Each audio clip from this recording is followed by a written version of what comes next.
Assalamualaikum warahmatullahi wabarakatuh. Nama saya Amir Danish bin Amir Syafiq, wartawan Cili TV PSS SK Taman Sri Pulai, melaporkan dari lokasi program sambutan Hari Raya Aidilfitri peringkat sekolah. Pada tanggal 25 April 2025, Sekolah Kebangsaan Taman Sri Pulai telah mengadakan program sambutan Hari Raya yang meriah dan penuh keceriaan. Acara ini disambut dengan semangat oleh para murid, guru dan staf sekolah. Program ini bertujuan untuk mengeratkan hubungan silaturahim antara warga sekolah selain memberikan peluang kepada pelajar untuk memahami tradisi dan budaya hari raya. Majlis dimulakan dengan ucapan aluan daripada guru besar sekolah Encik Suhaimi bin Syarani Elias Tan yang menyatakan betapa pentingnya kita menyambut perayaan ini dengan penuh rasa syukur dan kesederhanaan.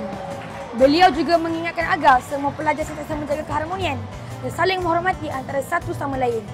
Program hari ini juga turut dimeriahkan dengan kehadiran pegawai perhubungan sekolah dari PPD Kulai, iaitu Puan Afifah binti Arifin. Bersama kita Puan Afifah binti Arifin, penolong pegawai pendidikan daerah Kulai. Apa khabar Puan? Khabar baik, Alhamdulillah. Di sini saya ada beberapa soalan untuk diajukan kepada Puan. Apa pendapat Puan tentang program sambutan Hari Raya SK Taman Sri Pulai pada kali ini? Okay, terima kasih adik. Okay, pada pendapat saya, sambutan Hari Raya SK Taman Sri Pulai untuk tahun ini sangat meriah dan kita boleh nampak di sini betapa eratnya silaturahim antara guru-guru dan murid-murid SK Taman Sri Pulai, dan saya selaku pegawai perhubungan dari PPD Kulai merasa sangat bersyukur dan gembira melihat situasi ini. Terima kasih. Apakah pesanan khas Puan kepada murid-murid Sekolah Kebangsaan Taman Sri Pulai sempena sambutan Hari Raya tahun ini? Okay, pesanan saya kepada murid-murid, walaupun raya dah habis, tetapi silaturahim antara murid-murid dan antara bersama dengan guru mesti diteruskan.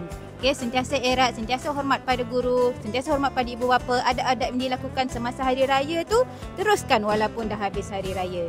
Okay? Terima kasih Puan. Sambutan Hari Raya di sekolah ini turut dimeriahkan dengan persembahan pelajar yang menampilkan lagu-lagu tradisional Hari Raya. Tidak ketinggalan, para pelajar dan guru turut mengenakan pakaian tradisional dengan pelbagai warna dan corak yang menceriakan suasana.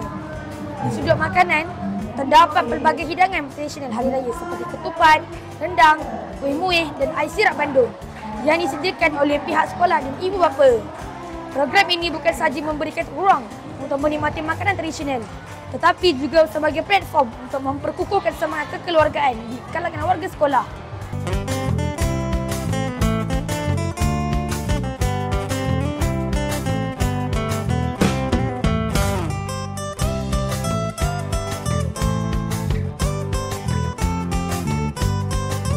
Bersama kita Cikgu Suhaimi bin Syarani Elias Tan, Guru Besar SK Taman Sri Pulai.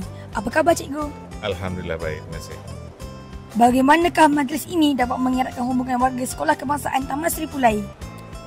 Macam saya katakan tadi, bila kita buat majlis-majlis perhimpunan, majlis-majlis macam sambutan hari raya ini, kita dapat berkumpul sama-sama, bermaaf-maafan, menjalinkan silaturahim yang baik.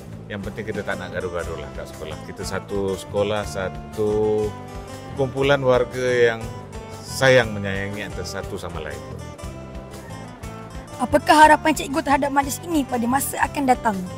Harapan saya harap majlis ini diteruskan.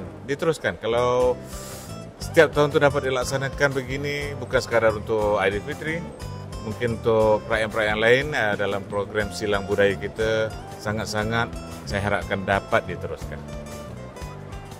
Terima kasih Cikgu. Sama. Sambutan Hari Raya di Sekolah Kebangsaan Taman Sri Pulai ini jelas menunjukkan bahawa perayaan adalah masa yang sangat bermakna untuk kita bersama-sama merayakan kegembiraan dan mempererat hubungan antara satu sama lain. Sekian laporan saya, Amir Danish bin Amir Syafiq, wartawan Cili TV PSS SK Taman Sri Pulai, melaporkan untuk Buletin Sekolah. Sekian, terima kasih.